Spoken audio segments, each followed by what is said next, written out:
Bon, on s'en fiche du chrono. Bon, alors, bienvenue, tout ça, on l'a déjà fait, c'est mon nom, hop, quantique. Nous, on va apprendre là tout de suite à fabriquer un ordinateur quantique. Donc, voilà un peu les étapes qu'on va détailler. Donc, il y a beaucoup de physique, de chimie, de sciences, de tout ce que vous voulez. Ça va nous prendre à peu près 2 heures. Et vous allez tous dormir. Allez, c'est parti. Attention. Voilà, vous savez lire. Je suis pas physicien, je suis développeur comme la plupart d'entre vous. Et moi, je me suis intéressé à ça l'an dernier. Pour des raisons curiosité, des raisons personnelles, ou parce que mon chef m'a dit de regarder. Et du coup, j'ai regardé. Donc non, hein, on va pas regarder comment ça marche très exactement. On va juste survoler la chose. On va voir ce que c'est ce truc. Quantique. Les gens savent pas ce que c'est le quantique. Je vous rassure, moi non plus. Hein. On va faire un peu d'histoire, ça va être chiant, donc essayez de pas trop dormir. On va parler révolution. Donc révolution quantique. Donc pas ce que font les gilets jaunes en ce moment dehors, mais vraiment la science, la vraie. Quelques notions clés pour que vous ayez les billes pour bien comprendre. Et enfin, l'ordinateur quantique, mythe ou réalité, à vous de juger. Alors c'est quoi? On parle de mécanique quantique, mais on ne sait pas ce que c'est. C'est des particules, de la matière, l'antimatière, c'est des photons, c'est des équations bizarres, c'est du régime nazi, c'est de la téléportation, des trous noirs, du monde parallèle et des chats. Alors surtout des chats. J'en ai un sur le dos là. Alors oui, pour ceux qui se posent la question, le régime nazi a beaucoup œuvré pour détruire un peu cette notion de mécanique quantique. Donc durant leur petite période d'activité. Mais heureusement, ils n'y sont pas arrivés. Donc tant mieux, sinon on ne serait pas là pour en parler. Alors j'ai pas voulu mettre le logo rouge en forme de croix. Ça aurait pu faire peur à tout le monde et c'est pas le but. Alors un peu d'histoire. Partie chiante. On est au XVIIe siècle. Ça date. À cette époque-là, bon bien avant, hein, mais l'époque importante c'est là. Un certain Huygens, en 1678, s'est posé la question, c'est quoi la lumière? La lumière, c'est quoi? Et en réfléchissant, il s'est dit, lui, c'est une onde. Alors c'est une onde, c'est bien. Donc une onde un peu comme quand on jette un caillou dans l'eau. La forme de l'eau est une onde. Donc il s'est dit, la lumière, c'est ça. Un tout petit peu après, en 1702, Newton, donc le gars qui s'est pris une pomme sur la gueule, il a dit, ah non, non, non, non, non, non, c'est pas une onde, c'est une particule. Ou c'est plutôt un flot de particules. Donc ce serait comme des petites billes qui nous atterriraient dans les yeux. Et du coup, pour lui, pas d'onde. Alors comme Newton, à cause de sa pomme, était un petit peu en vogue à ces moments-là, il avait une certaine notoriété et du coup, la communauté scientifique s'est rangée derrière son avis. La communauté scientifique a dit « Ok, c'est une particule, t'as gagné ». Une centaine d'années plus tard, paf, téléportation vers 1822, un certain Thomas Young a dit « Ah non, non, non, non, non, c'est pas des particules, c'est une onde ». Donc il y a eu un ping-pong comme ça entre tous ces mecs-là. Pour qu'au final, on ait un Maxwell qui nous dise « Ouais, ouais, c'est une onde, mais c'est plus une onde électromagnétique ». La lumière, c'est une onde électromagnétique. Et Einstein a foutu le bordel. 1905, Einstein a dit non, non, non, non, c'est les deux. C'est onde et particules. Voilà. Voilà comment est né le premier concept de la mécanique quantique. C'est la dualité onde-corpuscule. Et Einstein a dit à l'époque, ceci est moi je l'appelle un quanta de lumière. Donc quanta du terme quantité. Ça ne s'appelait pas photon à l'époque. Ça s'est appelé photon 20 ans plus tard. D'ailleurs, c'est un chimiste qui a donné ce nom-là. Et voilà, il parlait de quanta de lumière. On va encore un petit peu plus près de nous, 1927, conférence de Solvay. Ici, on a 29 personnes, dont une femme. J'ai le curseur. Ici, vous la reconnaissez? Marie Curie. Donc, elle n'a rien fait pour la mécanique quantique. Hein. Mais les autres ont participé. Donc, parmi les autres, on a Einstein au milieu, là. On a Schrödinger qui est un petit peu par là, Planck, De Broglie, Bohr, Born, Heisenberg, Dirac, Pauli, et il y en a bien d'autres. Sur ces 29 gars, il y en a, enfin, gars et filles, il y en a 19 qui ont reçu un prix Nobel. Donc ce sont vraiment des têtes de l'époque. Tous ces noms devraient vous rappeler des souvenirs de science quand vous étiez plus jeune, si vous êtes allé à l'école. Hein. Et ces gens-là donc, ont beaucoup travaillé, on est en 1927, et ils ont déterminé que dans la vie, il y avait deux choses. Les trucs qui se comportent comme des corps, des objets, comme le petit chat, et des trucs qui se comportent comme des ondes, comme la lumière, comme les petites vagues dans l'eau. Et du coup, voici, pour expliquer l'expérience de Thomas Young, qui montre que la lumière, quand elle se déplace, elle crée des ondes. Donc alors, vous voyez ici, verticalement, par là, il y a une planche avec deux trous au milieu, une source de lumière à gauche, et ils ont constaté sur la surface de droite des bosses et des trous, enfin de la lumière et pas de lumière, et en fait, ils ont constaté que c'était une accumulation des ondes de la lumière. En fait, ils s'attendaient à voir deux petits points, tout simplement, qui montreraient que c'était des particules. Eh bien non, ça montre que ce sont des ondes. Donc tout ça donne naissance à la dualité onde-corpuscule. C'est un point essentiel dans la science, puisque c'est considéré comme la première révolution quantique. Wouhou, révolution!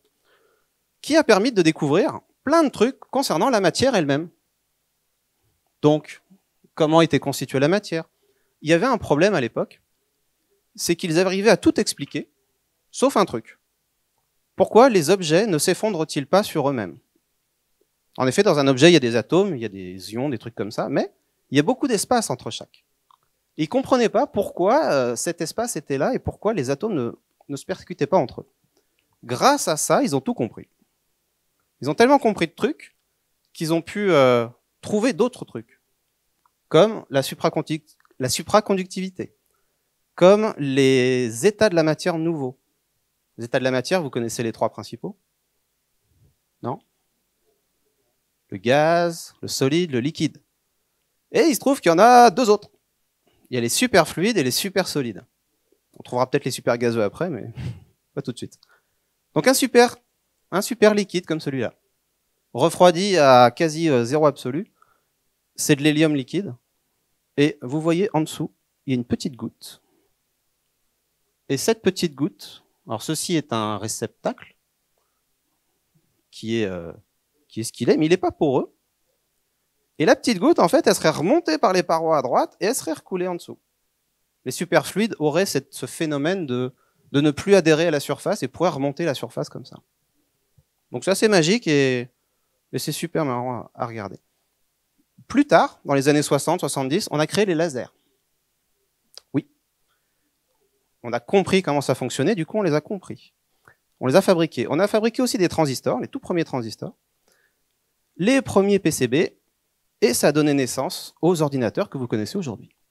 Donc on peut dire que ce que vous avez dans la poche, c'est le résultat d'une analyse de la première révolution quantique.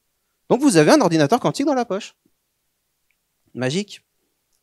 Mais ça ne correspond pas trop au terme dont on pense qu'est la mécanique quantique.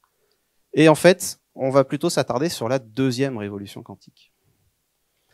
Alors la deuxième, elle va arriver dans quelques temps, puisque, vous le savez tous, on a des ordis.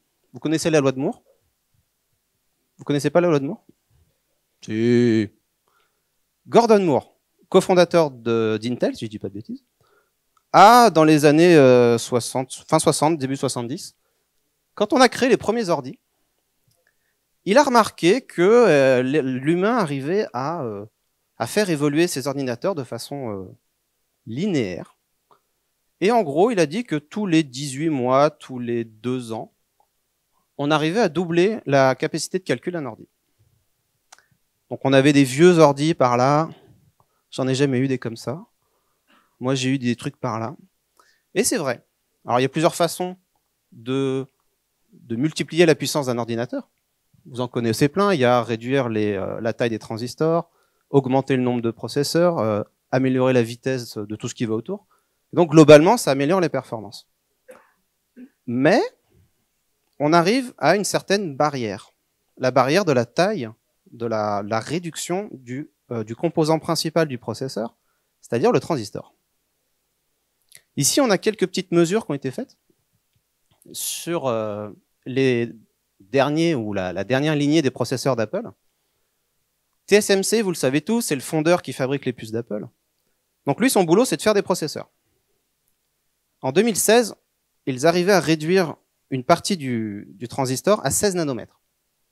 Donc 16 nanomètres, c'est tout petit. 2017, on progresse, 10 nanomètres, 7 nanomètres en 2018. Donc ça, c'est l'état actuel du commerce. Il y a des prototypes qui descendent à 5 nanomètres. Donc ils vont arriver peut-être d'ici l'année prochaine. Il y a même encore dans les labos, ils font des trucs sur les 3 nanomètres. Ça arrivera peut-être en 2020. Alors jusqu'où on va aller? C'est la grande question. Ici, on a un petit résumé des tailles des différents objets. Donc il y a des objets naturels en haut et des trucs qu'on fabrique en bas. Dans les années 60, voilà, on était à peu près par là. Petit à petit, on réduit. On réduit, on réduit. Le 7 nanomètres, il est par là. On est quasiment à l'échelle de la double hélice de l'ADN. Un atome, c'est juste là. C'est 0,4 nanomètres. Donc dès qu'on aura franchi le 1 nanomètre, on imagine des petits circuits électriques qui sont de la taille d'un atome. C'est vraiment pas grand-chose. Donc beaucoup disent que la frontière, c'est l'atome. On n'ira pas plus bas. Et on constate qu'arrivé à ce moment-là, on rentre, la mécanique classique ne s'applique plus. Les phénomènes électriques sont bizarres. La matière se comporte bizarrement. L'électron se comporte bizarrement. Et là, on rentre dans le monde quantique. Qu'est-ce qu'on a après ça? Qu'est-ce qu'on a comme solution de repli? Alors certains, comme Intel, choisissent de faire alors c'est un prototype, un processeur neuromorphique. Ils se disent, tiens, on va simuler le comportement du cerveau humain, ça a l'air vachement cool. Et voilà, donc ça a donné naissance au Intel Loi-I, des neurones, des synapses. Je n'ai aucune information là-dessus, mais ça a l'air d'être vrai. D'autres se penchent sur, on va mettre, au lieu d'avoir une simple puce en 2D, on va la mettre en 3D. Donc ça comporte d'autres problématiques, notamment de câblage. Et pour l'instant, c'est que du prototype. D'autres vont vers le graphène. Donc vous savez qu'un transistor chez nous, c'est fait en silicium. Le silicium a ses propriétés et ses problèmes. Le graphène pourrait permettre d'aller 1000 fois plus vite, en théorie, que notre bon vieux silicium. Et certains vont vers l'ordinateur quantique. Alors, est-ce que c'est la solution ultime? Peut-être. C'est ce qu'on va voir. Voici Richard Feynman. Alors, il a dit, je pense pouvoir dire sans trop me tromper que personne ne comprend la mécanique quantique. Cet homme-là a beaucoup fait pour la mécanique quantique. Et lui non plus, il comprend rien. Donc, soyez rassurés, vous êtes au même niveau de connaissance. Alors pour comprendre, pour essayer de comprendre, on a deux notions clés. La première, c'est la superposition d'états quantiques. Non, ne dormez pas, c'est facile. La deuxième, c'est l'intrication d'états quantiques. Parlons du chat. Alors vous connaissez tous le chat de Schrödinger. Mais oui, vous connaissez. Par contre, l'expérience en elle-même et à quoi elle sert, vous le savez certainement pas. Donc on est en 1935, on a un scientifique qui s'appelle Schrödinger, donc, qui se propose pour faire comprendre un peu aux gens ce qu'est la mécanique quantique, enfin ce qu'est la superposition d'états quantiques, c'est de prendre une boîte, un peu comme celle-là, de mettre un chat dedans, de mettre une fiole de poison, un petit marteau et un déclencheur radioactif. Le but de ça, c'est d'avoir un atome qui se décompose toutes les minutes. Enfin, il libère un électron toutes les minutes. Alors, il a une chance sur deux de libérer cet atome. Et s'il le libère, il déclenche le mécanisme qui détruit la fiole et qui tue le chat. Donc on peut dire, toutes les minutes, mon chat a une chance sur 2 de mourir. Toutes les minutes. Alors c'est bien, donc c'est probabilistique. On ferme la boîte, on active le mécanisme et on attend. Passé 1 minute, moi, en tant qu'observateur extérieur, je ne sais pas si le chat est vivant ou si le chat est mort. On peut donc dire que le chat a une chance sur 2 de vivre et une chance sur 2 de mourir. Donc là, on vient superposer l'état vivant et l'état mort. Et toutes les minutes, ça va être comme ça. Maintenant, deuxième idée de la superposition d'état, quand je vais lire l'état du chat, donc je vais ouvrir la boîte, je vais constater si le chat est vivant ou mort. Mais en faisant ça, je désactive le mécanisme qui ira le tuer. Donc je stabilise l'information, je force l'information, c'est ce qui s'appelle la réduction d'état quantique, je force l'information vers 0 ou 1. Donc cette notion-là, c'est bien ça, c'est probabilistique. Et quand je viens lire, je détruis l'état superposé. Alors bien sûr, si je veux reproduire l'expérience, je repars de 0. Je remets l'état quantique en route et je viens lire le résultat après. En maths, ça donnerait ça. C'est bien l'une des seules formules que vous verrez, hein, vous paniquez pas. Pour ceux qui ne comprennent pas le chat, alors avis aux épileptiques, regardez pas ça trop longtemps. Alors il y a l'expérience de la pièce qui est vraiment très révélatrice parce qu'elle montre un 3e état de la superposition quantique. Donc prenons une pièce de monnaie, donc là j'en ai oublié, c'est dommage. Hein. On la lance en l'air, elle va tourner. Donc quand elle tourne, c'est mon état quantique. Elle tourne tellement vite que je suis pas capable de dire sur quelle face elle est. Est-ce que c'est pile, est-ce que c'est face? Mes yeux sont pas assez rapides. Pour lire le résultat, je la mets dans ma main et je lis le résultat. J'ai cassé mon état quantique. Et la dernière chose, c'est que le temps qu'elle va être dans l'air à tourner, c'est ce qui s'appelle la cohérence quantique. C'est le temps que mon objet quantique, c'est le temps qu'il a pour rester dans son état quantique. Et au bout d'un moment, il va s'effondrer tout seul. Donc, en fait, ma pièce est quantique. Comment je représente ça pour vous, développeurs? Vous avez l'habitude d'utiliser des bits, ou de manipuler des bits pour certains. 0, 0, 1, 1, il n'y a pas de problème. En mécanique quantique, on va avoir un nouveau copain qui va s'appeler le qubit. Alors oui, on avait déjà les strings, on avait déjà les boules, maintenant on a les qubits. C'est pas mal. Donc, comment ça marche? On se souvient de la pièce qui tourne, et cette pièce en tournant, donc là, alors cette sphère s'appelle une sphère de blocs. C'est ce qui permet de représenter facilement le truc. Donc en haut, j'ai mon état 0, en bas, j'ai mon état 1, très bien. Alors, je peux créer un qubit avec un état bien déterminé, c'est-à-dire l'état 0. Donc, cette sphère représente finalement un vecteur. Mon vecteur va pointer vers le 0, point final. Si mon vecteur pointe vers le 1, il sera dans l'état 1. Et quand je veux l'état de superposition quantique, le truc qu'on recherche quand on fait de la mécanique quantique, on va le faire pointer au milieu sur l'équateur. Et là, j'aurai ma super formule de maths qui me dit que j'ai une chance sur 2 d'avoir un 0, une chance sur 2 d'avoir un 1. Si je place mon point, mon petit vecteur ailleurs sur la sphère, j'aurai un pourcentage différent entre le 0 et le 1. C'est l'effet qui est recherché. Voici une représentation un petit peu plus jolie. Alors ça vient du site d'IBM, qui vous explique un petit peu comment ça marche. Alors on va faire un petit quiz. Vous voyez mon vecteur, là, en orange?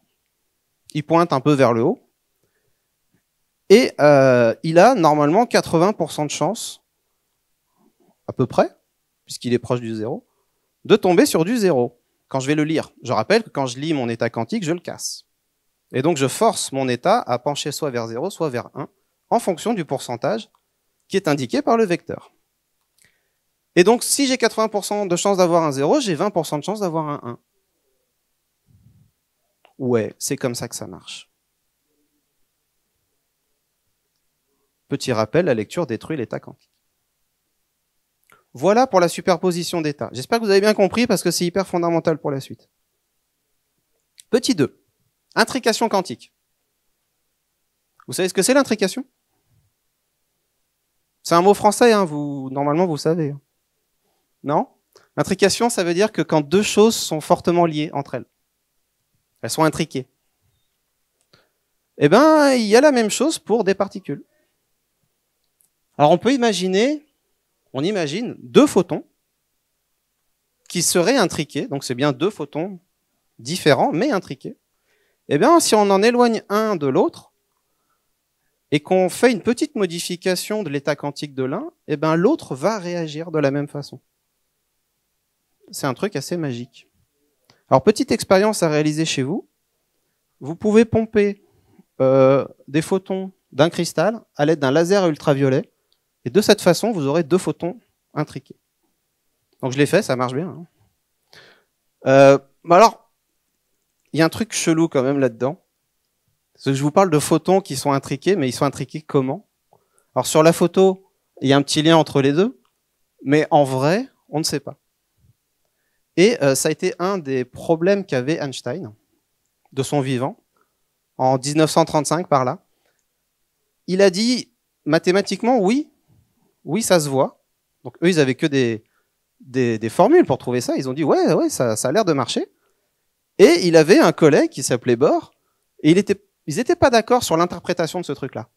Einstein disait, si les deux sont liés, alors il y a forcément un lien entre les deux. Il y a quelque chose qui permet de communiquer entre les deux. Donc il a émis plein de théories que Bohr s'est amusé à casser. Et Bohr a dit non, c'est des conneries tout ça, c'est magique. Donc s'il y a bien un truc magique en physique, c'est ça. Et le truc est tellement magique. Alors bon, ils ont fait leur petite guéguerre de leur vivant, ils sont morts, donc ça a réglé le problème. Donc on sait toujours pas pourquoi c'est magique, donc on s'en fiche, on l'utilise quand même. En 2017, les Chinois ont lancé un satellite un peu particulier qui s'appelle MOSI et qui fait partie de l'expérience QUES, Q-U-E-2-S. Et ce satellite fabrique deux photons intriqués. Il en balance un en Chine, l'autre sur le plateau tibétain. Il y a 1203 km exactement entre les deux, en passant par les petites routes. Et une équipe de scientifiques sur un site fait une modification de l'état quantique, et l'autre équipe, devinez quoi, ils ont constaté des modifications aussi. Alors ouais, il faut l'admettre. Si vous êtes intéressé par le truc, il faut trouver pourquoi. Mais c'est comme ça. Alors aujourd'hui, on ne sait pas s'il y a une limite de distance entre ces deux photons. Bientôt, ils vont balancer des satellites un peu plus loin, un peu plus long. Ils vont essayer de créer un premier réseau Internet comme ça, de communication quantique. Alors, c'est les premiers pas vers un Internet quantique. Imaginez, vous avez une petite boîte de photons derrière votre ordi, et paf, vous avez Internet sans fil, sans rien, instantané, avec des serveurs, c'est génial. Et sécurisé, puisqu'il n'y a pas de fil entre les deux, donc personne pour intercepter la donnée. Alors finalement, vous êtes développeur, donc tout ça, vous en foutez un peu. Vous êtes développeur, vous avez fait ce genre de choses quand vous étiez petit. Algèbre de Boole, tout le monde s'en souvient. Oh oui. Et bah, il se trouve qu'en mécanique quantique, bah, il y a la même chose. Sauf que ce ne sont pas des bits classiques A, B qui valent 0 ou 1. Ce sont des matrices. Ce sont des vecteurs. Donc ça va être un poil plus compliqué. Donc moi je me suis arrêté là. Hein. J'ai pas compris, j'ai pas réussi à les mettre en place. Alors vous avez les portes classiques. Hein. Alors en classique, vous avez les et, les ou, les notes, etc. En quantique, c'est un petit peu différent, mais on retrouve la deuxième, par exemple, la porte X. C'est une porte note, c'est une inversion. Donc si on avait un état 0 avant, on a un état 1 après. Et une porte très importante, c'est la porte H, où on retrouve cette petite formule 1 sur racine de 2 qu'on a vu tout à l'heure avec le chat. C'est celle-là qui va nous permettre de rentrer dans l'état quantique. Si j'ai mon qubit initialisé à 0, si je lui applique cette porte-là, il rentre dans l'état quantique 50%. Et après, on va pouvoir faire plein de calculs de malade. Petit exercice. Qu'est-ce que ça donne? Alors, je vous aide. Hein. On l'a initialisé à 0, le premier, et on lui applique une porte X. Wow, c'est écrit. Hein. Résultat, j'ai le 1. Donc, j'ai modifié mon petit qubit, pouf, je l'ai inversé, et il devient 1. Un peu comme un bit, quoi. Jusque-là, ça ne change rien. Même chose, j'initialise un qubit à 0, mais je lui applique une porte H. Résultat, tac, je suis sur l'équateur ici. J'ai mis mon qubit en un état quantique. Donc qu'est-ce qui se passe quand je vais lire ce qubit? Eh bien, j'aurai 50% de chance d'avoir un 1, 50% de chance d'avoir un 0. Si je fais ça 1000 fois, eh bien, j'aurai à peu près 500 fois 0, à peu près 500 fois le 1. Alors c'est cool, mais qu'est-ce que je fais avec tout ça? Alors pour l'instant, pas grand-chose. Hein. Qu'est-ce qu'on peut en déduire de tout ça? Pourquoi le qubit est si important? Pourquoi la mécanique quantique est si importante? Si on fait la comparaison avec le monde classique du monde quantique, on s'aperçoit qu'une opération, finalement, on peut se dire, une opération du processeur, c'est à peu près pareil. Par contre, la puissance globale d'un ordinateur quantique serait bien supérieure à celui du classique, puisqu'on parle de vecteurs, on parle de matrices, on a des données qui se chevauchent toutes et qui, du coup, permettent de calculer beaucoup plus de trucs en même temps. On parallélise des calculs d'une certaine façon. Et bien sûr, dans certains domaines, les algorithmes quantiques seront bien plus performants que les algorithmes classiques. Alors que fait, représentez-vous ça dans votre tête, que fait un algorithme classique dans un problème de cartographie tout à fait classique? Il va essayer tous les chemins un par un, il va faire de la brute force. Mais l'ordinateur quantique, lui, va avoir cette faculté de calculer tous les chemins en même temps. Grâce à ses vecteurs, grâce à son stockage de superposition d'informations, il va être capable d'essayer de calculer tous les trajets en même temps. Du coup, très très fort gain de vitesse d'exécution.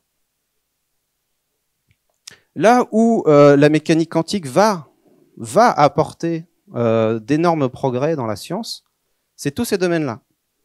Donc on a de l'intelligence artificielle, on a de la chimie, on a des maths, de la simulation, de la conduite autonome, on a plein de choses. Alors le point commun entre tout ça, c'est que nos algorithmes classiques n'y arrivent pas parce qu'il y a trop de données.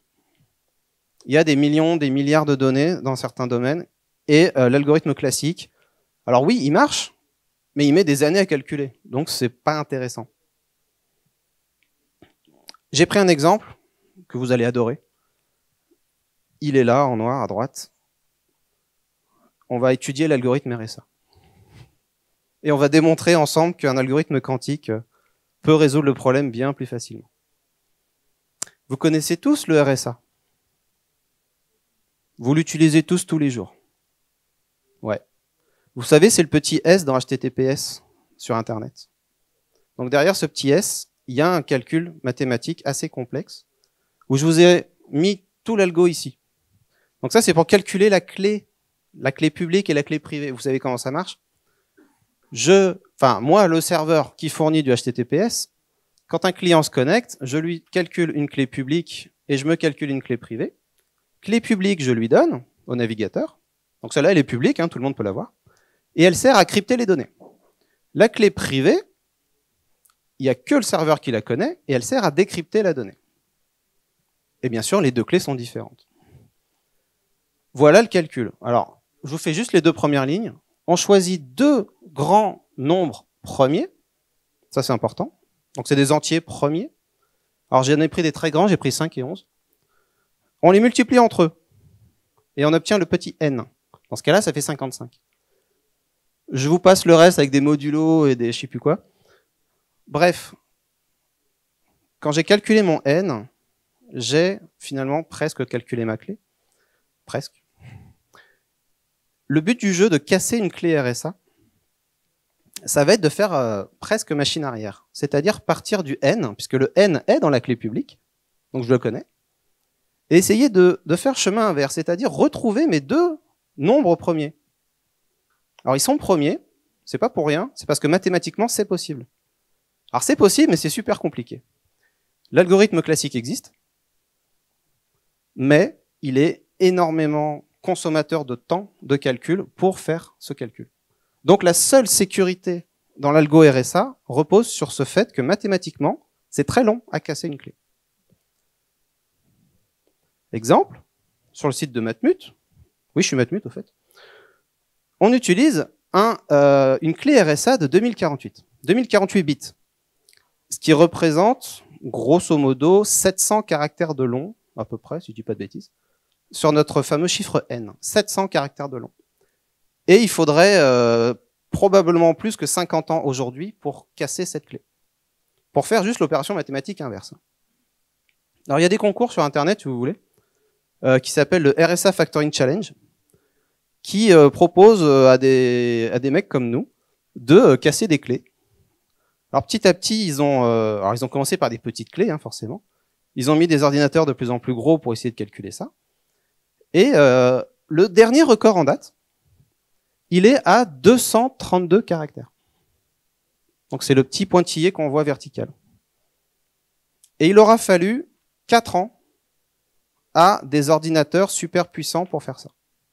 Donc 232 caractères, ça correspond à une clé RSA 768 bits.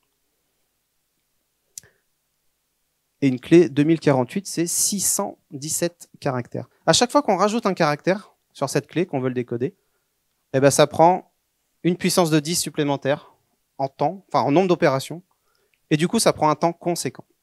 Donc 4 ans à un super ordi pour casser une clé de 232 caractères. Autant dire que c'est pas viable, hein. Une connexion Internet qui dure quelques secondes, peut-être une minute, il faudrait pouvoir casser cette clé en 1 seconde grand max. Donc ça, c'est la courbe rouge. Courbe rouge qui, plus le nombre augmente, plus le temps augmente, et donc c'est pas fiable. En bleu, ce serait la magie quantique. Alors c'est super, hein, puisqu'elle consomme beaucoup moins de temps, et surtout, elle est beaucoup plus plate. C'est-à-dire que il n'y aura pas grande différence de temps de calcul entre une clé qui fait 232 ou une clé qui fait 250 caractères, voire même 300, etc. Alors ça, c'est pas nouveau, hein, ça date des années 80.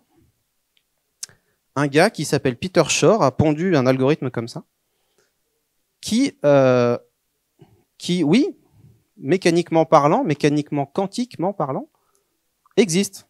Et ça marche. Mais on l'a jamais testé, parce qu'on n'a pas d'ordi quantique. Donc, d'après ce qu'on a mesuré, il faudrait pas plus de 1 petit million d'opérations pour venir à bout de la même clé. Et 1 million d'opérations sur un ordinateur classique, c'est un claquement de doigts. Voilà l'algo. Je vous propose qu'on l'étudie ensemble. Non, on va pas le faire. L'algo quantique, il est là. C'est la partie verte. Le reste, c'est du classique. C'est des choses tout à fait classiques qu'un ordinateur normal est capable de faire. Le vert, c'est la partie qui va nous intéresser. Donc il y a des qubits à gauche, il y en a beaucoup. Des petites boîtes ici qui vont faire plein de choses bizarres. Une transformation de Fourier quantique. Donc la transformation de Fourier quantique, je vous laisserai l'étudier chez vous parce que moi j'ai rien compris. Et on va lire la sortie, et là, donc normalement, on a notre résultat. Le voilà sous une autre forme avec un petit peu plus de détails au centre, et notamment, alors vous n'arrivez pas bien à lire, mais pour essayer de factoriser un nombre premier sur 1000 bits, donc ça tombe bien, c'est ce qu'on essaye de faire, il faudrait à peu près 166 millions de qubits. Beaucoup de qubits. Et c'est ce qui va nous embêter en ce moment.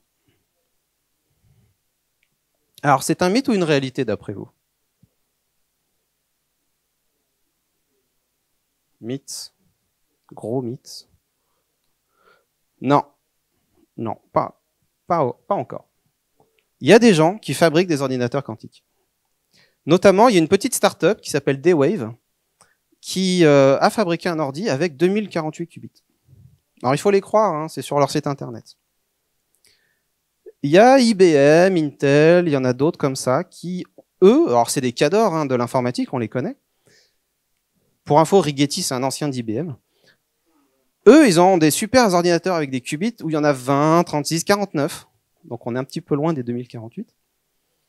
Il y a Microsoft qui s'y met aussi, donc ils ont un petit truc. Et surtout, ils font un langage de programmation. Donc il s'appelle tout bêtement le Q#.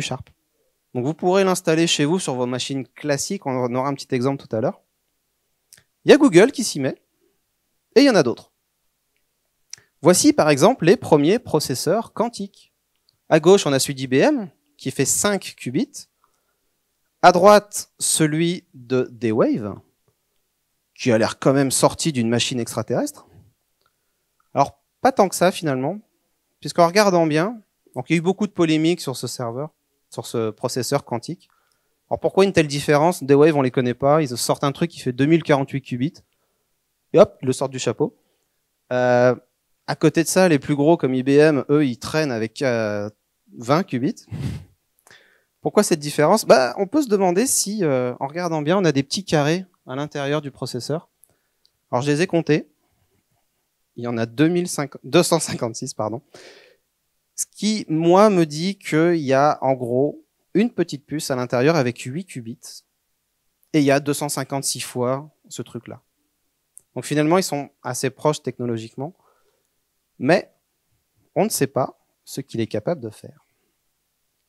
Voilà l'ordi de D-Wave. Alors c'est un peu gros.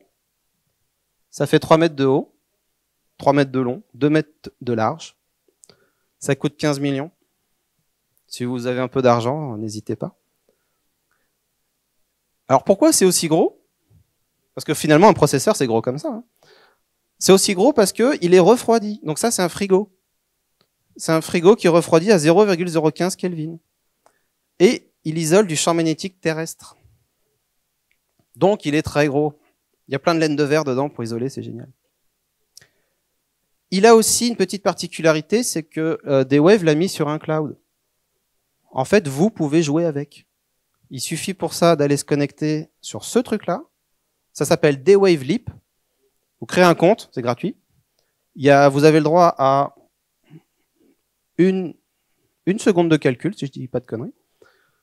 Alors ils vont bien calculer en fonction du temps du processeur. Et vous avez le droit de jouer avec pour essayer quelques petits algos quantiques. Alors c'est compliqué. Parce qu'il faut, pour D-Wave en tout cas, il faut penser le truc d'une façon bien bizarre. Ici on a un circuit logique, classique, qui fait 7 x 7 égale 49. D-Wave propose de modéliser un petit peu vos portes logiques en quantique, et vous obtenez un truc qu'on va appeler un système de résolution de contraintes. Alors pourquoi prendre un cas aussi simple? 7 x 7, ça fait bien 49. Hein. L'avantage, c'est de considérer que ce qu'il y a à gauche et ce qu'il y a à droite, ce ne sont plus des entrées ou des sorties. Ce sont des contraintes. Donc finalement, on peut se dire que le 49 qui est à droite, c'est une entrée. Et donc, si on propose cet algorithme-là de fixer le 49 à droite et de demander à l'algo de deviner ce qui est à gauche, il va le faire. Il va sortir 7 x 7. Donc on a cette décomposition en nombre premier, qui a priori fonctionne. Mais il y a beaucoup de qubits à l'intérieur. Alors ça, vous le trouverez, c'est la démo de D-Wave quand vous regardez les tutos. C'est exactement ça. On peut se demander jusqu'à où on pourra calculer, jusqu'à quel chiffre on peut calculer tout ça. C'est prometteur. Voici IBM. Donc c'est le même que D-Wave, sauf qu'au lieu d'être carré et noir, il est rond et blanc. Sinon, il fait tout pareil. Par contre, il a que 20 qubits. Et effectivement, on peut aussi jouer avec dans le cloud. Tac. Ça, c'est le cloud d'IBM. Donc, il vous présente Monsieur IBM Q20 Tokyo, c'est son petit nom. Les petites caractéristiques, tout va bien. Et il vous propose de jouer cette fois graphiquement, en plaçant des qubits et des petites portes comme ça graphiquement. J'ai une autre façon de voir les choses. Et cette fois, on va pouvoir faire des vrais calculs. Exemple, vous savez ce que c'est ça comme calcul? C'est facile. Hein. C'est 7 x 4 modulo 15.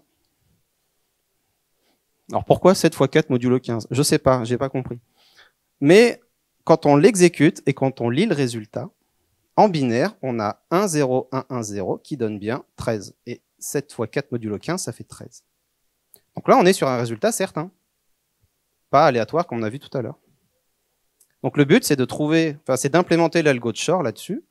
Malheureusement, on n'a pas assez de qubits à notre disposition pour faire le truc. Et 7 x 4 modulo 15, si vous vous souvenez des formules qu'on avait tout à l'heure, ça fait partie de l'algorithme de Shor. Donc c'est déjà une première démonstration. IBM s'est pas arrêté là, puisqu'ils ont fait aussi leur propre langage, qui s'appelle Qiskit. Un petit peu comme le Q#. On a une première formulation en haut, et automatiquement, le résultat sera graphique, et on aura un schéma automatique du calcul qu'on a voulu. Donc Donc ça, c'est une simple, c'est 2 qubits, une porte H sur le premier et une intrication sur le deuxième. Qui va nous donner, si on initialise les 2 premiers qubits à 0, vous vous souvenez, porte H, on met l'état quantique à 50%, donc on a une chance sur 2 d'avoir 1, une chance sur 2 d'avoir 0. Une intrication sur le deuxième, donc on va lier le deuxième au premier. Et en lecture, eh ben, une chance sur 2 d'avoir double 0, une chance sur 2 d'avoir double 1. Alors, il y a des résultats aussi qui sont entre les deux. Parce que ça a été exécuté sur un ordinateur quantique réel. Et donc, il y a des erreurs. Et c'est ce qui s'appelle des erreurs. Et plus on met de qubits, plus il y a d'erreurs. Et si les qubits ne sont pas correctement fabriqués, eh ben, finalement, on a un résultat pourri et ça sert à rien. La principale difficulté, c'est ça. Augmenter le nombre de qubits et surtout les stabiliser. Et à chaque fois qu'IBM rajoute un qubit, il se mange le double d'erreurs dans la face. Donc c'est compliqué. Et donc pour passer le temps, pour des développeurs comme nous, bah, ils ont fait un petit jeu. Pour expliquer, alors vous pouvez le télécharger, ça s'appelle Hello Quantum, disponible sur iOS et Android. Ça va vous expliquer à quoi servent toutes ces portes. Porte X, porte H, porte Z, porte CZ. Donc c'est très marrant à utiliser. Donc je joue actuellement, c'est très addictif. Je vous conseille de l'utiliser, comme ça vous comprendrez un petit peu mieux comment ça marche. De son côté, Google. Google, alors il est super discret là-dessus, j'ai pas trouvé beaucoup d'infos. Il a un processeur de 72 qubits. Alors il faut les croire. Hein. Est-ce des qubits logiques? Est-ce que c'est des qubits physiques? On ne sait pas trop, ça reste pour l'instant très très secret dans la technologie pure du processeur. Chez Intel, ça donne ça. Donc là, il y en a 3. C'est le tout premier à gauche. Il n'y avait pas beaucoup de qubits. Le dernier, il y en a 49. Et tous les petits picots jaunes qu'on voit, c'est des connecteurs radiofréquences. La technologie des qubits qu'ils utilisent, physiquement, c'est des matériaux refroidis à proche du 0 Kelvin qui permet de passer dans un état supraconducteur. Et grâce à ça, on peut lire l'état des qubits en radiofréquence. D'où ces petits machins jaunes. Alors tous les autres l'ont aussi, ils utilisent la même techno. Alors ça c'est bien, mais comme vous l'avez vu, c'est des grosses machines, c'est de la grosse ingénierie, qui a un problème énormissime. C'est le temps de cohérence. Vous vous souvenez quand je vous ai montré la pièce, que je vous ai pas montré d'ailleurs, quand elle vole, ce temps de cohérence dans ces machines-là, c'est quelques microsecondes. Donc, ayez à l'esprit que votre calcul doit rentrer dans quelques microsecondes. Passé ce délai, bah, les qubits s'effondrent d'eux-mêmes. Et votre résultat, il est pourri. Alors pour pallier à ça, il y a d'autres techniques. Il y a des laboratoires dans le monde, alors ça reste sous forme de labo, c'est des universités, qui cherchent dans leur coin, et eux, ils utilisent une technique de ions capturés, des ions piégés. Ils atteignent quelques qubits, mais ils peuvent garantir que c'est des ions qui sont tous imbriqués. Pas comme les grands cadors qui cherchent à faire le plus de qubits possible. Bah, celui qui aura la plus grosse, hein, comme d'habitude. Donc ils cherchent. L'avantage de cette technique, c'est qu'on peut s'affranchir du zéro absolu. Donc ils peuvent travailler dans des températures un peu plus élevées, donc c'est de l'ordre de quelques Kelvin quand même, mais c'est un petit peu plus facile à obtenir en labo. Et surtout, le temps de décohérence quantique est beaucoup, beaucoup, beaucoup plus grand. Très discret aussi, c'est Microsoft. Alors eux, ils sont partis dans les Majorana, des fermions de Majorana, je ne sais pas ce que c'est. Et par contre, eux, ils ont un qubit logique. Ils n'ont pas peur, hein, ils y vont. Et Rigetti, donc c'est un ancien d'IBM, pareil, 36 qubits, techno de refroidissement très proche du zéro absolu. Et vous pouvez jouer avec aussi dans le cloud. Il s'appelle Forest. Petit exemple, et on a bientôt fini. Le Q-Sharp, ça ressemble à ça. Donc on retrouve on retrouve une porte M ici, on retrouve des qubits ici, et une porte X. Donc voilà, ça s'écrit à peu près comme ça, je vous fais pas tout le truc. Sachez notamment que vous pouvez le simuler sur vos machines classiques. Et là, on parle de simulation. Un qubit, vous vous souvenez, représente beaucoup d'états, donc beaucoup de données. Si vous voulez, par exemple, simuler un processeur de 49 qubits, vous aurez besoin de 4,5 terabytes de RAM. Ça fait beaucoup. Donc les clouds qui proposent 20 qubits, ils sont quand même sacrément burnés. Et si vous voulez rajouter un qubit, c'est-à-dire 50, il vous faudra 16 pétabytes. Donc beaucoup trop. Ça, c'est de la simulation, hein. Donc moi, j'ai fait tourner l'algo de Shor, par exemple, sur ma machine. Je lui ai fait faire 55, le même calcul qu'on a vu tout à l'heure, donc 5 fois 11. En partant de 55, il m'a deviné 5 fois 11, mais de 5 façons différentes. Vu que c'est des calculs probabilistiques, il s'est dit, tiens, dans le calcul, il y a besoin d'une donnée intermédiaire, je vais prendre ça au pif, et je vais calculer. Donc là, je l'ai fait tourner 5 fois. La totalité m'a pris 5 minutes. 5 minutes de calcul pour trouver que 55, c'était bien 5 fois 11. Et il y a des fois, il a trouvé au pif, comme le dernier. J'ai dit, oh, j'ai trouvé, c'est bon. Bon, ça marche pas tout le temps comme ça, hein. Donc ouais, c'est plus un mythe, c'est une réalité. Ça commence maintenant, mais, parce qu'il y a un mais, en fait, vous pourrez faire que ça avec. Faut pas imaginer pouvoir casser l'algorithme de n'importe quoi avec ça, de calculer je sais pas quoi en chimie. Aujourd'hui, vous pourrez pas. Alors déjà, il n'y a pas les algos, et 2, on n'a pas les machines encore pour les faire tourner. Et ceci conclut pile poil la conf. Merci.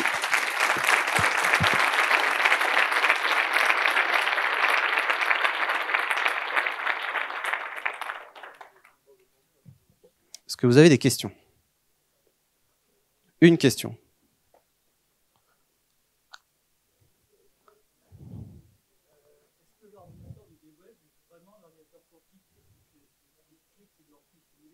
Ouais.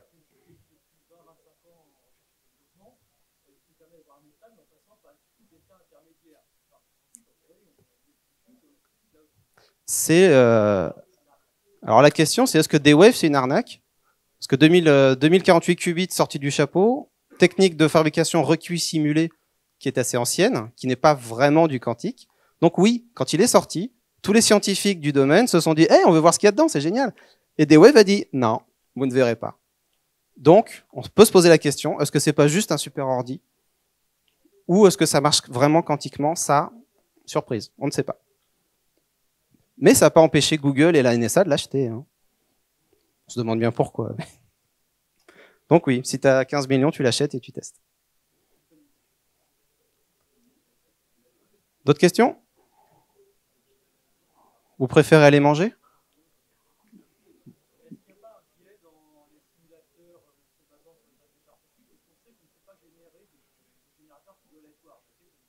Ça n'existe pas, effectivement. Il y a un biais, mais on le sait. Après, c'est une simulation. Par contre, on va simuler des éléments quantiques purs.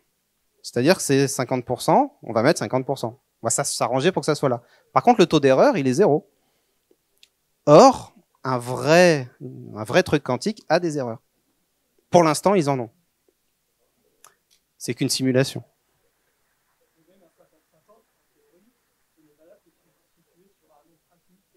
Ouais. C'est du pseudo-aléatoire pour ça, effectivement. C'est totalement biaisé, mais ça permet de jouer avec déjà. Alors, c'est temporaire, le temps qu'on ait des machines suffisamment correctes pour pouvoir basculer tout le code qu'on a appris. En fait, on va apprendre avec ces simulations. On va apprendre à faire des algos, à penser en vectoriel, en matriciel, qu'on n'a pas l'habitude. Et là, on sera prêt quand on aura les ordi. C'est tout? Allez, je vous libère.